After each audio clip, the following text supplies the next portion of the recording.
Alright, let me ask you something interesting.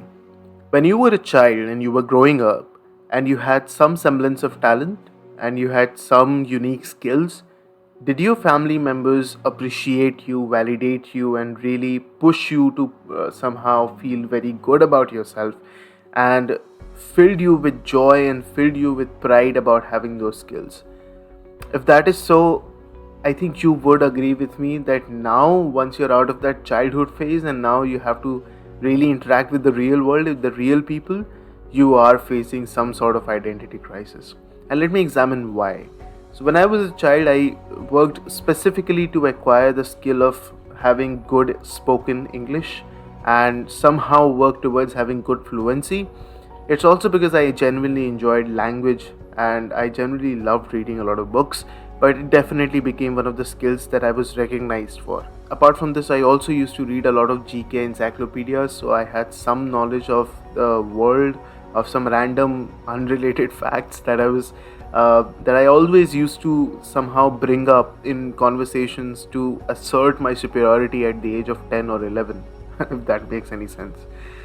But what happened was that this helped me, this upbringing gave me immense confidence. Even today, most of my skills is about how I can interact with almost anyone and project myself for the knowledge and the skills that I have very confidently. I don't necessarily have self esteem issues, and I am not reserved, I am not socially anxious, and perhaps these are the issues why I am comfortable in almost every situation.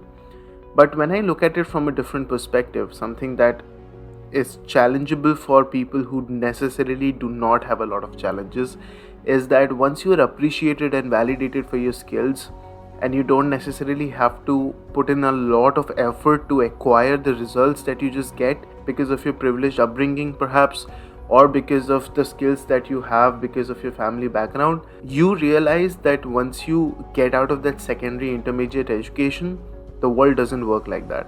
Once you get into college, university, or in work, you interact with people globally, or at least across a good, rich circle if your college gives you that exposure.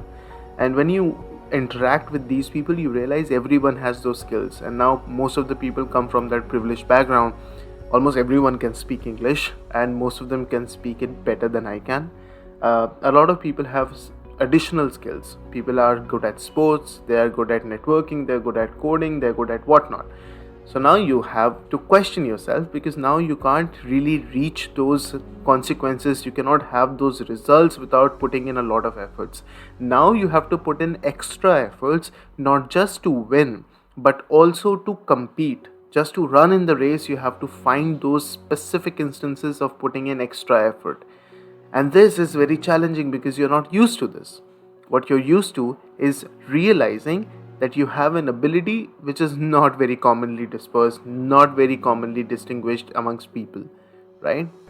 And this becomes quite challenging at times. So, what do we do, right? And it is at this moment that I use the book The Power of Subconscious Mind by Dr. Joseph Murphy and realize that it is actually a good thing that I've been signaling my subconscious over a period of time, about 17 years, that I have the talent and I have the ability to do something. So, I don't necessarily live in a constant self doubt, but the challenges that I face are new and are unfamiliar, which forces me to doubt myself and question whether I'm actually good at it or not, somehow instilling those initial phases of imposter syndrome.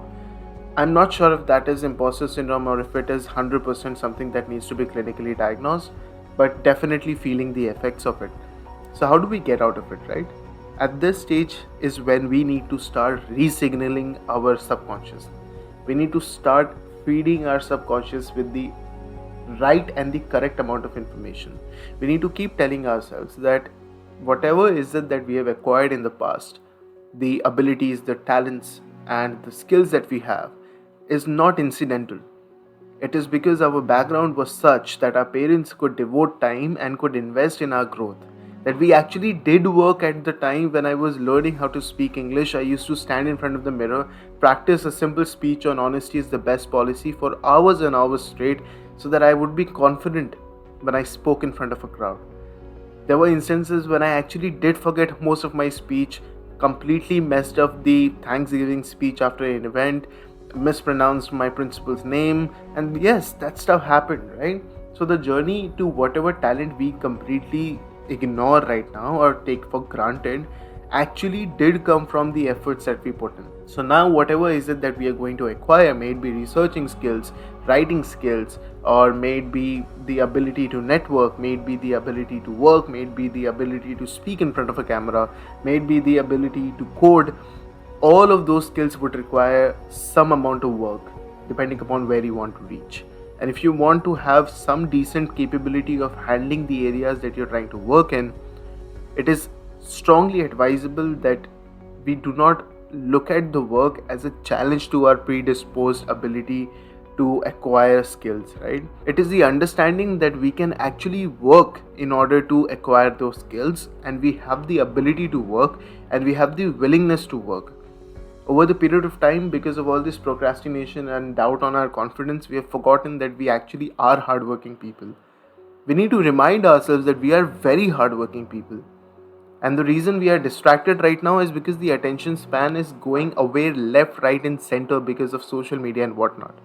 All we have to do is just sit down, focus, and remind ourselves that we are generally very hardworking people. And with that ability, we can acquire any skill possible. So then we can work on time blocking, sequencing. We can sit down at 25 minutes a period, read a book, read a chapter, write something, start.